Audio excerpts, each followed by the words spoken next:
Starting with the name of Allah, the most gracious and merciful. This is Muhammad Rizwan, registered nursing officer, district headquarter hospital Banno and visiting lecturer, government college of nursing Bannu. Dear student, आज हम बात कर रहे हैं second part of the pathophysiology, जिसमें हमने basic concept के बारे में डिटेल के साथ बात की है। फर्स्ट पार्ट में सेम बिल्कुल कुछ जो कंसेप्ट रहते हैं फर्स्ट पार्ट से इसको हम कवर करेंगे इस लेक्चर में। तो मुख्तलिफ़ किस्म के बेसिक कॉन्सेप्ट है जो कि बहुत ज़्यादा यूज़ होते हैं, मोस्टली रिपीट होते हैं when we talk about pathophysiology. तो उसमें से एक कंसेप्ट है, उसको हम कहते हैं आउटकम। यानी आउटकम्स का मतलब यह है कि एक कंडीशन या कोई डिज़ीज़ हो, उस डिज़ीज़ की प्रोग्नोसिस या उस डिज़ीज़ की जो बेनिफिट्स होती है या उस डिज़ीज़ की जो नेट प्रोडक्ट्स होती है, उसको हम कहते हैं आउटकम्स। यानी the condition of a person at the end of therapy और a disease process including the degree of wellness and the need for continuing care, medication, support, counselling और एजुकेशन। यानी मतलब यह है कि एक डिज़ीज़ की जो थेरेपीज़ होती है, जो ट्रीटमेंट होती है, डिज़ीज़ की जो प्रोसेस होती है, जिसमें डिज़ीज़ के वेलनेस के चांसेस कितने होते हैं।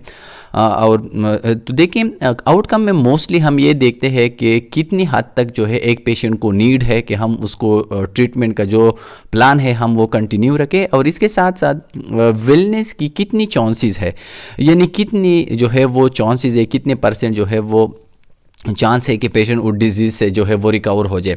और इसके साथ साथ आउटकम के ज़रिए हमें ये भी पता चलता है कि हम पेशेंट की जो केयर है उसको कंटिन्यू रखें, पेशेंट की जो मेडिकेशन है, पेशेंट के साथ जो सपोर्ट है, काउंसलिंग है या एजुकेशन है, उसको हम कंटिन्यू रखें या नहीं है।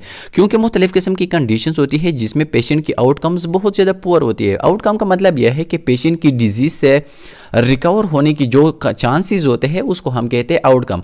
अब देखिए कुछ पेशेंट की आउटकम बहुत ज़्यादा पुअर होती है तो उसको डीएनआर किया जाता है, डू नॉट रिसिसिटेट।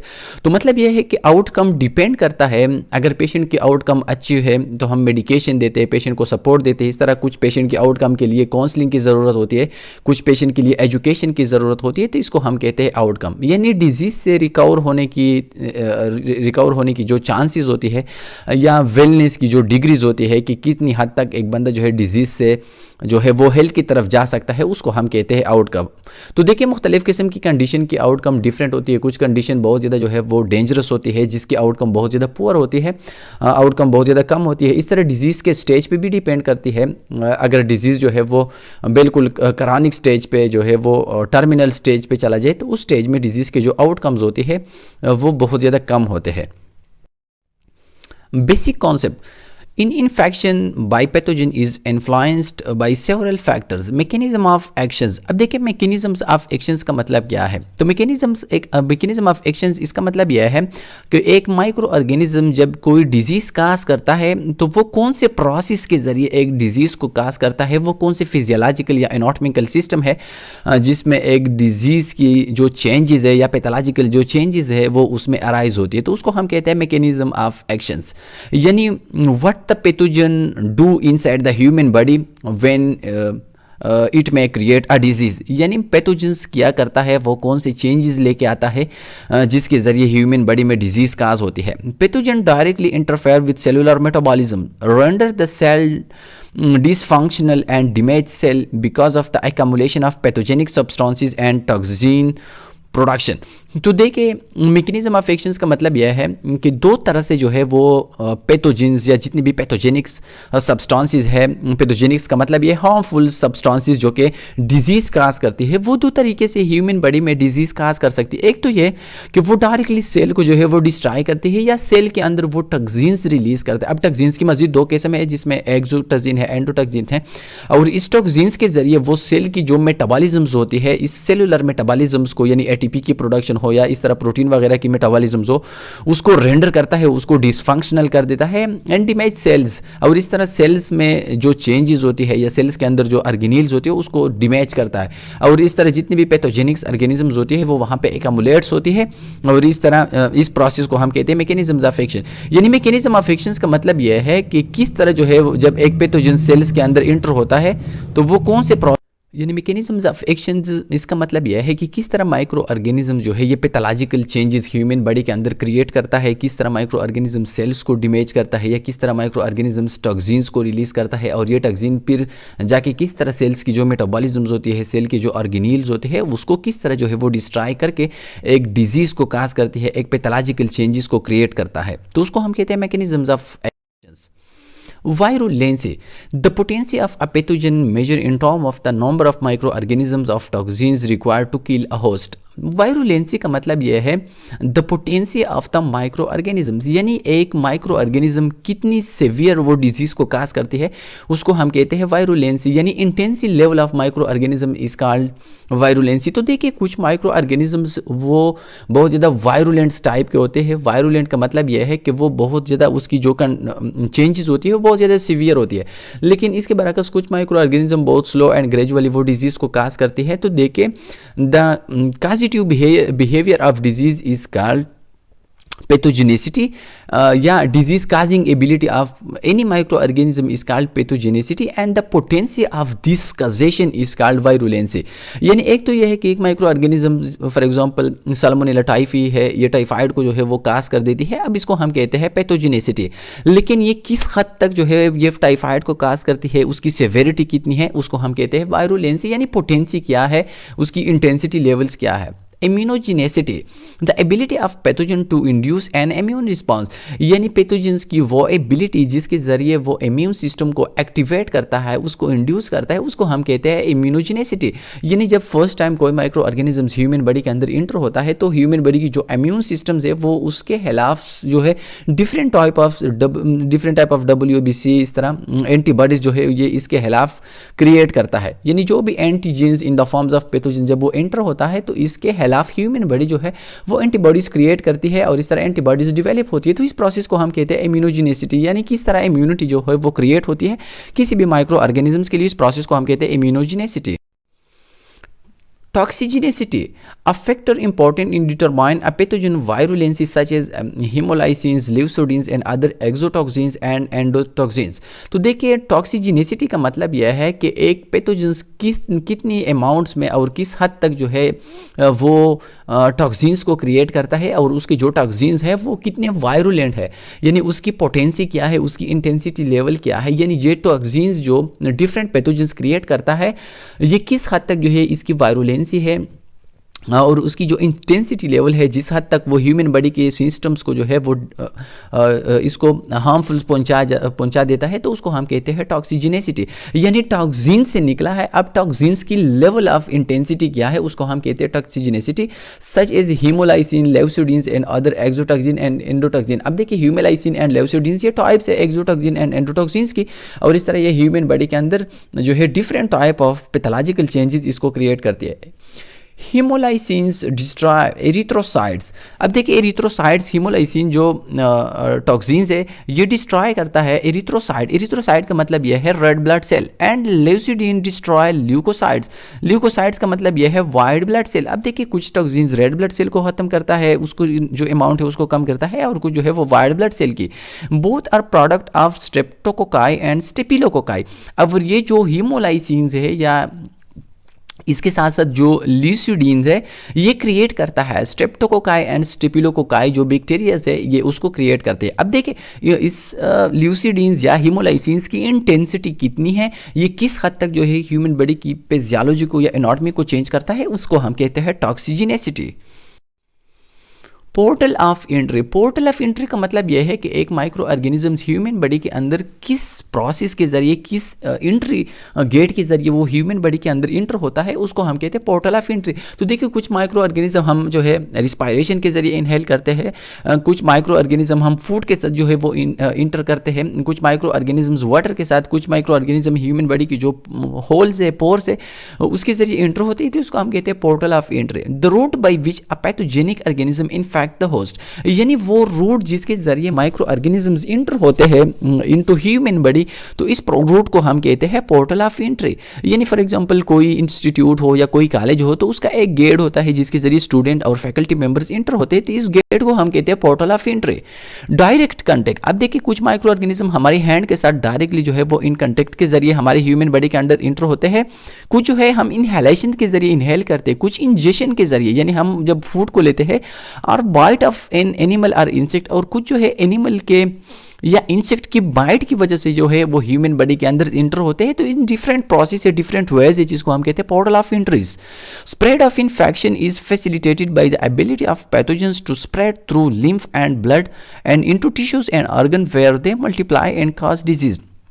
अब देखिए डिजीज़ की जो स्प्रेड है या इन्फेक्शंस की जो स्प्रेड है कि किस हद तक जो है वो डिजीज़ स्प्रेड होता है, वो डिपेंड करता है पैथोजेंस की एबिलिटी पे, कि वो पैथोजेंस कितनी जो है उसकी एबिलिटीज़ है कि वो इम्यून सिस्टम को क्रॉस करे, वो डिफरेंट सेल्स को जो है वो डिस्ट्रॉय करे। और इसके साथ साथ लिम्फ नोड्स, यानी लिम्फ नोड्स का काम यह है कि वो ट्रैपिंग करता है माइक्रो ऑर्गेनिजम्स की। अब जब लिम्फ नोड्स जो है अपने काम में फेल हो जाए तो इसकी वजह से जो है वो डिजीज़ खास होती है। और इसके साथ साथ ब्लड पे, टिश्यू एंड ऑर्गन्स, और इस तरह जितने भी ब्लड है, टिश्यूज है, उसके ऊपर भी डिपेंड करती है कि किस एरिया में ये जाके वहाँ पे ये अपनी मल्टीप्लिकेशन को कंटिन्यू रखते हैं और वहाँ पे डिजीज़ काज करती है। तो मतलब यह है कि डिजीज़ की जो स्प्रेड है वो डिपेंड करता है इस पैथोजेंस की एबिलिटी के ऊपर, उस पैथोजेंस की, क्योंकि डिफरेंट पैथोजेंस जो है वो डिफरेंट पोर्टल ऑफ एंट्रीज के जरिए ह्यूमन बॉडी में जो है वो दाखिल होते हैं, तो उसके ऊपर भी डिपेंड करती है। और इसके साथ साथ लिम्फ नोड्स की एबिलिटी के ऊपर भी डिपेंड करती है कि लिम्फ नोड्स किस हद तक जो है उसको ट्रैप करता है। अगर लिम्फ नोड्स फेल हो जाए माइक्रो ऑर्गेनिजम्स की ट्रैपिंग में, तो माइक्रो ऑर्गेनिज्म स्प्रेड होती है और ये मुख्तलिफ किस्म की ब्लड्स के जरिए टिश्यू और ऑर्गन तक पहुंच जाते हैं और वहां पे ये मल्टीप्लाई होके वहां पे डिजीज जो है डिजीज को काज करती है। इंसिडेंस क्या है? मतलब यह है कि new cases of disease is called incidence. तो देखिए ये टू टर्म्स है जो कि एपिडेमियोलॉजिकल टर्म्स है, बहुत ज़्यादा यूज होते हैं। एक है इंसिडेंस, दूसरा है प्रेवेलेंस।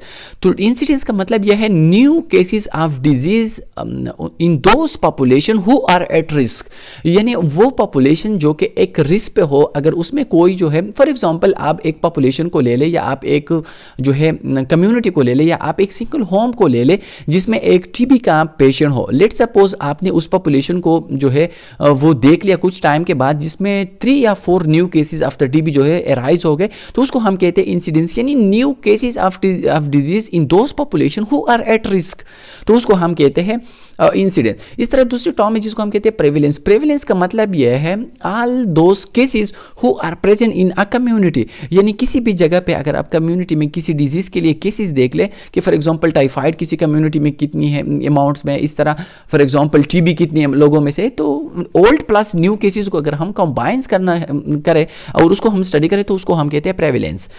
यानी इंसिडेंस क्या है? In epidemiology incidence reflect the number of new cases arising in a population at risk during a specific period.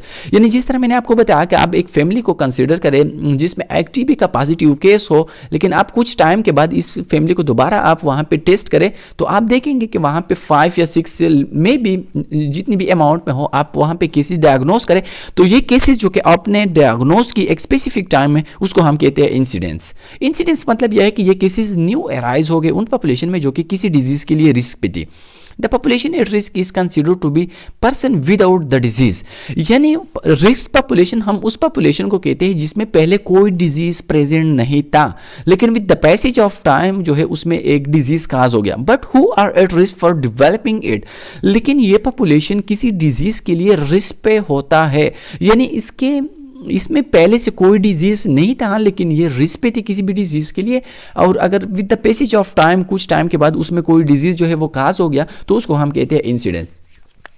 It determined by dividing the number of new cases of a disease by the population at risk for developing of the disease during the same period. यानी अगर आप सारी population जो कि at risk पे थी अगर आप उसको डिवाइड करें न्यू केसेस के ऊपर, तो ये जो अमाउंट्स आती है उसको हम कहते हैं इंसिडेंस। अब ये एपिडेमियोलॉजी की है, यानी डिजीज़ कितनी अमाउंट्स में लोगों में प्रेजेंट है, कहाँ पे डिजीज़ प्रेजेंट है, where, when and whenever the disease present, तो उसको हम कहते हैं एपिडेमियोलॉजी। यानी अगर आप ये स्टडी करना चाहते हैं कि एड्स कहाँ पे है, एड्स क्यों है, कितनी अमाउंट में है, किस टाइम में होते हैं, तो उस स्टडी को हम कहते हैं एपिडेमियोलॉजी। और इंसिडेंस जो है ये एक एपिडेमियोलॉजिकल कॉन्सेप्ट है। यानी फॉर एग्जांपल न्यू केसेस पर 1000 और per 10,000 person in the population who are at risk. For example आप 1000 या 10,000 पॉपुलेशन को अगर आप सेलेक्ट करें और उसमें with the passage of time जो है, फॉर एग्जांपल अभी आपने एक कम्युनिटी को स्पेसिफाइड किया और कुछ टाइम के बाद आपने वहाँ पे डायग्नोस्टिक टेस्ट जो है वो रिपीट कर दिया और आपको कुछ न्यू केसेस जो है वो देखने में मिली, तो उस न्यू केसेस जो कि पहले से वो किसी भी डिजीज़ में जो है वो मुब्तला नहीं थे, तो उस न्यू केसेस को हम कहते हैं इंसिडेंस। प्रेविलेंस क्या है? In epidemiology the prevalence of a disease in a statistical population is determined as the total number of cases of the risk factor in the population at a given times a total number of cases in the population divide by the number of individual in the population. तो देखें यहाँ पे दो concept है, यानी प्रेविलेंस में हम total populations को लेते हैं और इन टोटल पॉपुलेशन में हम डिजीज की केसेस को देखते हैं। यानी इसके लिए ये ज़रूरी नहीं है कि ये डिजीज कब जो है इस पेशेंट को काज हुई, यानी इसमें old plus new patient both include है और इसमें रिस्क फैक्टर को हम जो है एलिमिनेट करते हैं। यानी देखिए प्रेविलेंस में जो है हम सारी पॉपुलेशन को लेट सपोज हमने एक पॉपुलेशन को सेलेक्ट किया जिसमें 1 लाख जो है वो पीपल्स या 1 लाख रेजिडेंट वहाँ पे रहते थे और उस टाइम पे हमने वहाँ पे एक सर्वे किया और हमने इन 1 लाख में से लेट सपोज 1000 पॉपुलेशन को किसी डिजीज़ के लिए डायग्नोस किया। अब इस डिजीज़ के लिए जो नंबर हमने सेलेक्ट किया उसको हम कहते हैं प्रेविलेंस। यानी इसके लिए ये ज़रूरी नहीं है कि कब ये डिजीज़ काज हुआ, यानी एक स्पेसिफिक टाइम पे अगर आप प्रीवियस जितनी भी डिजीज़ की काजेज या डिजीज़ की जो पॉजिटिव केसेस है अगर आप उसको देख ले तो उसको हम कहते हैं प्रेवलेंस। यानी फॉर एग्जांपल ये एक पॉपुलेशन है और किसी भी टाइम पे आप वहाँ पे जाके फॉर एग्जांपल ये 1 लाख पॉपुलेशन है, आपने वहाँ पे डायग्नोस्टिक टेस्ट किया और इन 1 लाख में से फॉर एग्जांपल आपने 1 किलो या 1000 जो है केसेस आपने डायग्नोस की, तो इसको हम कहते हैं प्रेवलेंस। और दूसरी साइड पर फॉर एग्जाम्पल ये 1 लाख की लेट सपोज पॉपुलेशन है और उसमें से फॉर एग्जाम्पल आपने 10,000 जो है वो पॉपुलेशन सेलेक्ट की जो कि एक रिस्क पे थी और आपने उसको फॉलो किया और फॉलो के बाद यानी टाइम के बाद आपने वहां पे देख ली कि इन 10,000 में से फॉर एग्जांपल जो है 1000 पॉपुलेशन को आपने पॉजिटिव देख लिया, तो उसको हम कहते हैं इंसिडेंस। यानी इंसिडेंस को आप कुछ टाइम के बाद लेते हैं और इंसिडेंट को प्रेवलेंस को आप किसी भी टाइम एट वन टाइम, यानी मैं अभी चला गया किसी कम्युनिटी में, वहां पे मैंने जो है पॉपुलेशन में टेस्ट किया और मैंने वहां पे कुछ केसेस देख ली, तो उसको हम कहते हैं प्रेवलेंस। लेकिन अगर मैं किसी कम्युनिटी में चला जाऊँ और उन कम्युनिटी के जो लोग हैं मैं वहाँ पे स्टडी करो और वहाँ पे जो लोग रिस्क है मैं उसको सेलेक्ट करो और फॉर एग्जांपल 1 मंथ के बाद मैं दोबारा वहाँ पे चला जाऊँ और उन रिस्क फैक्टर पॉपुलेशन पे अगर मैं कोई डायग्नोस्टिक टेस्ट अप्लाई करो और मुझे कुछ केसेस जो है नज़र आए, तो उसको हम कहते हैं incidence. It is used an estimate of how common a disease is within a community over a certain period of time। यानी प्रेविलेंस जो है ये डिजीज की बर्डन को शो करती है, यानी एक कम्युनिटी के ऊपर डिजीज की बर्डन कितना है उसको हम कहते हैं प्रेविलेंस। यानी प्रेविलेंस जो है ये डिजीज की बर्डन को शो करता है कि कम्युनिटी में कितने पॉजिटिव केसेस है एक खास टाइम में। लेवल ऑफ प्रिवेंशन, यानी प्रिवेंशन का मतलब यह, लेवल ऑफ प्रिवेंशन का मतलब यह है कि डिजीज़ को हम कितने लेवल के ज़रिए हम इसको प्रिवेंट कर सकते हैं। यानी एक डिजीज़ जब काज हो जाए उसको हम कजेशन से पहले हम किस तरह जो है उसको प्रिवेंट कर सकते हैं। डिजीज़ से अगर डिजीज़ के लिए रिस्क या काज फैक्टर हो तो उस वक्त हम किस तरह उसको प्रिवेंट कर सकते हैं। डिजीज़ जब काज हो जाए तो उस टाइम पर हम किस तरह पेशेंट की जो है वो ट्रीटमेंट क्यूर हम पेशेंट को दे सकते हैं। और इस तरह अगर डिजीज़ जो है पेशेंट को किसी डिसेबिलिटी की तरफ ले जाए तो उस स्टेज में हम किस हद तक जो है वो पेशेंट की साइन सिम्टम को रिलीव करती है, तो उसको हम कहते हैं लेवल ऑफ प्रिवेंशन। यानी there are 3 fundamental type of prevention. Prevention का मतलब यह है कि डिजीज को काज करने से हम किस तरह बचा सकते हैं, उसको हम कहते हैं prevention. Primary prevention, secondary prevention, tertiary prevention and one is added which is called primordial prevention. यानी प्राइमरी प्रिवेंशन से जो पहले वाला है उसको हम कहते हैं प्राइमोडियल इन्फेक्शन। यानी प्राइमोडियल प्रिवेंशन का मतलब यह है कि कोई भी रिस्क फैक्टर मौजूद नहीं है लेकिन आप कोशिश करते हैं कि पेशेंट की हेल्थ को मजीद जो है आप इन्हांस करें, तो उसको हम कहते हैं प्राइमोडियल इन्फेक्शंस प्रिवेंशन। अब देखिए प्राइमरी प्रिवेंशन का मतलब क्या है। Primary prevention is directed eight keeping disease from occurring by removing all risk factors. तो देखिए प्राइमरी प्रिवेंशन का मतलब यह है कि हम जितने भी रिस्क फैक्टर है किसी डिजीज के लिए अगर हम उसको जो है ख़त्म करने की कोशिश करें, उसको रिमूव करने की कोशिश करें, तो उसको हम कहते हैं प्राइमरी प्रिवेंशन। फॉर एग्जाम्पल हम वैक्सीनेशन करते हैं, डिफरेंट डिजीज़ को प्रिवेंट करने के लिए। अब देखिए कोई डिजीज़ प्रेजेंट नहीं होता लेकिन हम फिर भी जो है इम्यूनाइजेशन करते हैं, पेशेंट को वैक्सीन्स लगाते हैं, अब उसको हम कहते हैं प्राइमरी प्रिवेंशन। अब देखिए अगर कोई पेशेंट हो या कोई आम सा जो है बंदा हो जो कि बहुत ज़्यादा अच्छी तरीके से वो खाता है लेकिन कोई वर्जिश वगैरह नहीं करता, तो उसमें फ्यूचर लाइफ में बहुत ज़्यादा चांसेस है कि उसको डायबिटीज़ मेलाइटिस काज हो जाए। अगर हम उसको बता दें कि आपने अपने वेट को कंट्रोल करना है, अपने डेली एक्सरसाइज करना है, तो उसको हम कहते हैं प्राइमरी प्रिवेंशन। यानी कोई डिजीज़ नहीं है लेकिन डिजीज़ के लिए एक रिस्क फैक्टर मौजूद है। यानी फॉर एग्जांपल एक बंदा है वो अच्छी खासी खाता है लेकिन वर्जिश नहीं करता या उसकी वेट बहुत ज़्यादा है। अब देखिए ये काहिली, ये लैक ऑफ एक्सरसाइज और इस ओबिसिटी ये फ्यूचर में उसके लिए एक रिस्क फैक्टर है, उसकी डायबिटीज़ मेलाइटिस, हार्ट प्रॉब्लम्स के लिए, अर्थराइटिस के लिए। और अगर हम उसको जो है काउंसिल करें कि आपने इसी तरह वर्जिश करना है, हम उसको एजुकेशन प्रोवाइड करें, हम जो है उसको काउंसिल करें, तो उसको हम कहते हैं प्राइमरी प्रिवेंशन। यानी health education is a type of primary prevention. और इस तरह जितनी भी इम्यूनाइजेशन है उसको भी हम प्राइमरी प्रिवेंशन में जो है इंक्लूड कर दे। Example of primary prevention include the administration of folic acid to pregnant women and women who may become pregnant to prevent fetal neural tube defect। For example एक वीमेन है, उसकी pregnancy है, अगर हम उसको फॉलिक एसिड जो है advice करें कि आपने फॉलिक एसिड जो है ये लेना है ताकि आपकी WBC या RBC की जो अमाउंट है वो कंप्लीट रहे, आपकी ब्लड लेवल जो है HB लेवल वो मेंटेन रहे, तो उसको हम कहते हैं प्राइमरी प्रिवेंशन। यानी कोई एबनॉर्मेलिटीज़ नहीं होती लेकिन हम फ्यूचर में जो एबनॉर्मेलिटीज़ के चांसेस होती है उसको हम जो है एलिमिनेट करते हैं। या giving immunization to children to prevent communicable disease and counselling peoples to adopt healthy lifestyle is a measure of preventing heart disease. तो देखिए अब ये इम्यूनाइजेशन हो गया। ये इम्यूनाइजेशन जो है अगर कोई MCQs में आपसे पूछ ले कि immunization type of primary prevention, secondary and tertiary prevention, तो आप उसको बता सकते हैं कि इम्यूनाइजेशन एक प्राइमरी प्रिवेंशन है, क्योंकि इम्यूनाइजेशन में कोई डिजीज प्रेजेंट नहीं होती लेकिन हम कोशिश करते हैं कि फ्यूचर लाइफ में इस बच्चे को हम उस जो है डिजीज से बचा ले जिसकी हम उसको वैक्सीन देते। इसी तरह अगर हम पेशेंट को एजुकेशन दे दें, जिसको हम हेल्थ एजुकेशन देते हैं कि आपने जो है हेल्थी लाइफ स्टाइल अडॉप्ट करना है, आपने जो है वो खुराक के साथ जो है एहतियात करना है, अच्छी खासी वर्जिश करना है ताकि फ्यूचर लाइफ में आपके हार्ट प्रॉब्लम जो है उसके चांसेस कम हो जाए, तो उसको हम कहते हैं प्राइमरी प्रिवेंशन। सेकेंडरी प्रिवेंशन का मतलब क्या है? सेकेंडरी प्रिवेंशन का मतलब यह है कि जब एक डिजीज़ काज हो जाए तो डिजीज़ की काजेज़ के लिए हम जो ट्रीटमेंट या इसके लिए हम जो डायग्नोस्टिक टेस्ट करते हैं तो उसको हम कहते हैं सेकेंडरी प्रिवेंशन। यानी secondary prevention detect disease early when it's asymptomatic and treatment measure can effect a cure or stop it from progressing.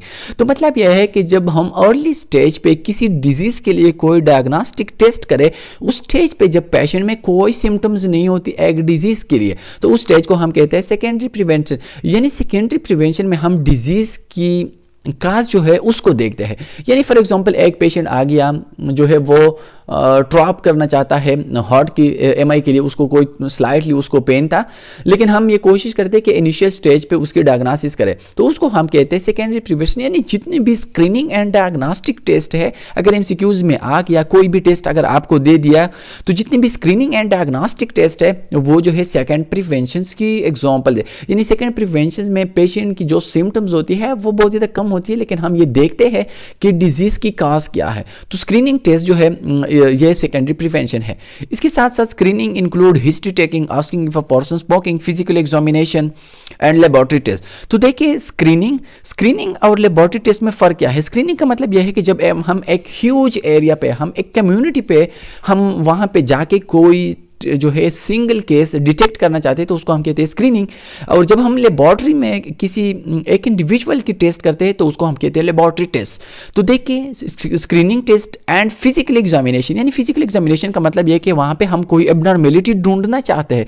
जिस तरह हम पेशेंट के ब्लड प्रेशर को मेजर करते हैं, ब्लड प्रेशर का मतलब यह है कि हम ये देखते हैं कि पेशेंट को टेकिकार्डिया है या ब्रेडिकार्डिया है, वहाँ हम वो देखते हैं। इस तरह लेबोरेटरी टेस्ट है, जिस तरह कोलेस्ट्रॉल लेवल डिटर्मिनेशन है, एंड अदर प्रोसीजर्स यानी कोलोनोस्कोपी है, इस तरह एंडोस्कोपीज है, यानी जितनी भी प्रोसीजर्स है जिसमें हम एबनॉर्मेलिटीज़ को डिटेक्ट करना चाहते हैं उसको हम सेकेंडरी प्रिवेंशन के दायरे में उसको जो हम उसको रख देते हैं।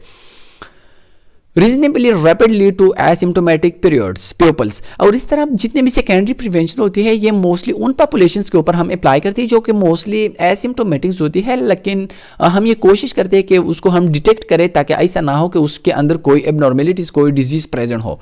Most secondary prevention is done in clinical setting. और जितने भी सेकेंडरी प्रिवेंशन है वो हम क्लिनिकल सेटिंग यानी हॉस्पिटल में किसी क्लिनिक के अंदर हम वहाँ पे करते हैं, क्योंकि जिस तरह हमने बात की कि सेकेंडरी प्रिवेंशन में हम मोस्टली जो है वो डायग्नोस्टिक टेस्ट या फिजिकल एग्जामिनेशन या स्क्रीनिंग करते हैं, तो मोस्टली हम उसको यूज़ कर लेते हैं, हम उसको जो है प्रैक्टिस में लेते हैं इनसाइड द हॉस्पिटल या इनसाइड द क्लिनिक। लेकिन जो प्राइमरी प्रिवेंशन है वो मोस्टली हम जितनी भी BHUs है, जितनी भी डिस्पेंसरीज है, RHCs है, वहाँ पे हम कम्युनिटीज़ को प्रोवाइड करते हैं। और जिस तरह आप लोग देखते हैं कि जितनी भी इम्यूनाइजेशन कैंपेन्स होती है वो मोस्टली कम्युनिटी के ऊपर जो है वो अप्लाई की जाती है।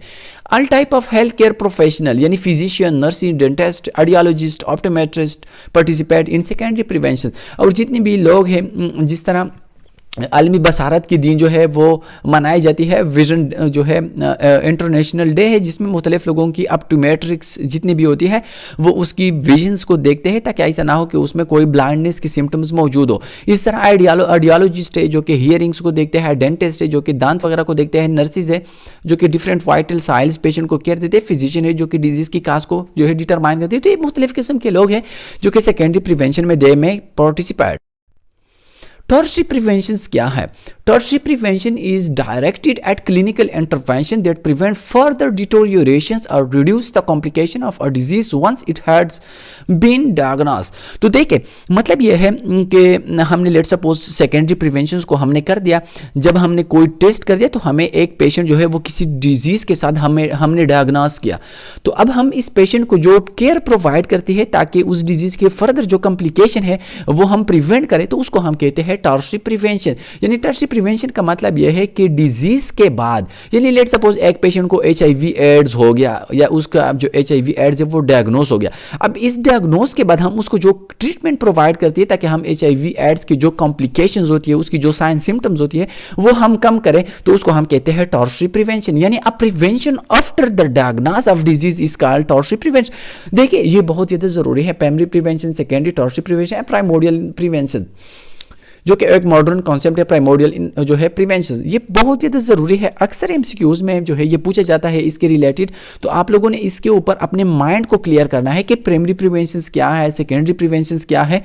तो देखिए प्राइमरी प्रिवेंशन जो है ये हम जितने भी कम्युनिटी के ऊपर हम स्क्रीनिंग करते हैं वहाँ पे कम्युनिटी के ऊपर जितने भी हम उसको हेल्थ एजुकेशन प्रोवाइड करती है, इम्यूनाइजेशन करते हैं, तो देखिए हम रिस्क फैक्टर को ख़त्म करने की कोशिश करते हैं, तो उसको हम कहते हैं प्राइमरी। सेकेंडरी प्रिवेंशन में हम डिजीज़ की डायग्नोसिस करते हैं, फिजिकल एग्जामिनेशन करती है, आइडियोलॉजिस्ट होती है, मुख्तलिफ किस्म के लोग हैं जो कि डिफरेंट सिस्टम्स की एबनॉर्मेलिटीज़ को डिटेक्ट करते हैं, तो उसको हम कहते हैं सेकेंडरी प्रिवेंशन।